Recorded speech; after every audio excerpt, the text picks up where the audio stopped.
Please welcome Shannon Cason.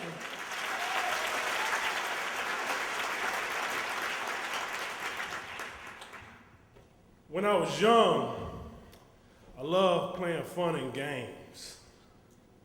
We would flip quarters at the lunch table in high school in Detroit, or pitch them off the wall. Whoever got closest won. When I went to college at Michigan State University, we would shoot craps in one of my friends' dorm rooms. It'd be a bunch of us guys, most of us from Detroit, all in that little room, talking stuff, smoking, drinking, bringing the hood to Michigan State University. He had this little portable pool table that was perfect for shooting craps. Guys had to have a style to their dice roll.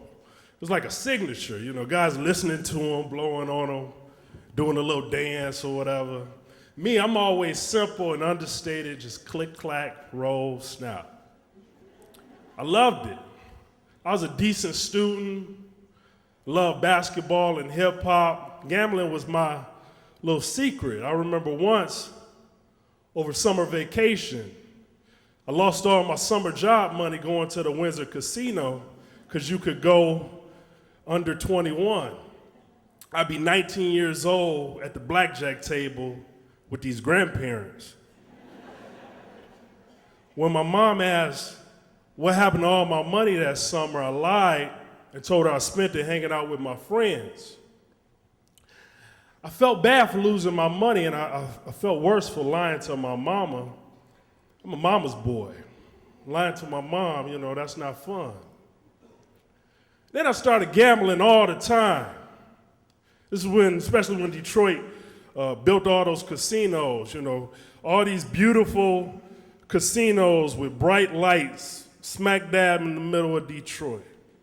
You know, Detroit was sure to become a top tourist city of the Midwest. It was the Vegas of the Midwest. Not quite, huh? So I graduated from college, and I'm working at a bank. It's one of these grocery store banks in Farmer Jack. I manage it, and as a manager, the dress code was you had to wear a suit and tie. The tellers wore polo shirts. I love wearing the suit and tie, you know, professional. I'm a professional. By that time, gambling had my checking account overdrawn. I was living with my sister. I was eating ramen noodles on a regular basis. When I didn't have money, I had to comp, so I had more comps than cash. I eat at the casino. At work, we had 20,000 in 20s in the vault to refill the ATM, and we kept 30,000 in hundreds for the customers' checks on Friday. It was Tuesday,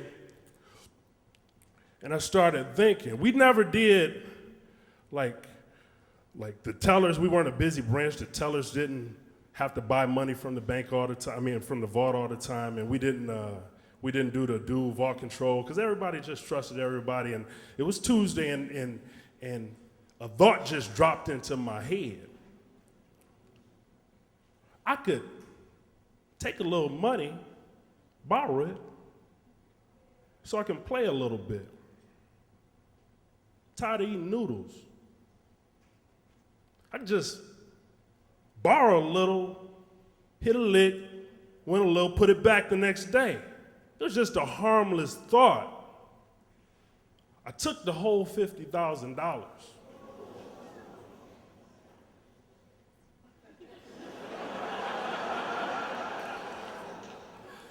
$50,000 won't fit in your pants pocket. I know, I tried it. So I got 10,000 here, 10,000 here. I even got a sexy bulge in my underwear. I tell the tellers I'm going to lunch. I go to the Motor City Casino. It's a short drive from where I work. And I used to go there for lunch all the time. When I didn't have money, I had comps for the buffet. But this time I have money, a lot of it, $50,000, stuffed in every pocket, even in my underwear.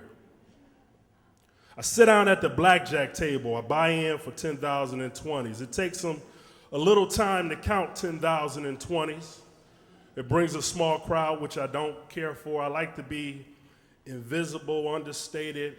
And then the people who gather around you to watch, they just lost their money. That's why they got time to sit there and watch you play. They don't want to see me win, they just want to see somebody stupider than them. But I'm winning. Doubling, 21. Splitting aces, blackjack. I'm winning. The plan is, if you win, leave. But you feel invincible with $10,000 in your underwear. So I start getting cocky and losing. And then the 10,000 is gone. The crowd, they act sad, but they feel better about themselves. They just want to see a train wreck. I pull out another 10,000. I'm chasing. I burn through that 10,000 fast. I get up from the table, and the crowd is acting sad, and I'm thinking, I got to get away from these losers. Losing is contagious. I'm going to go up to the high roller room on the top floor.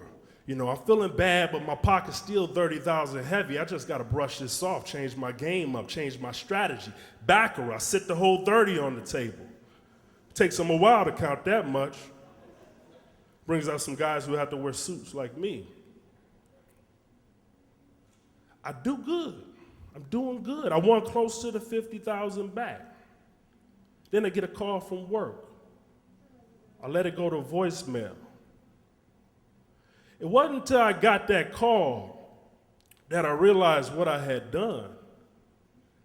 I just took $50,000 from my job to go to the casino at lunchtime. I was just caught up in the moment. This wasn't real, but it was real. That call meant I could be in some serious trouble.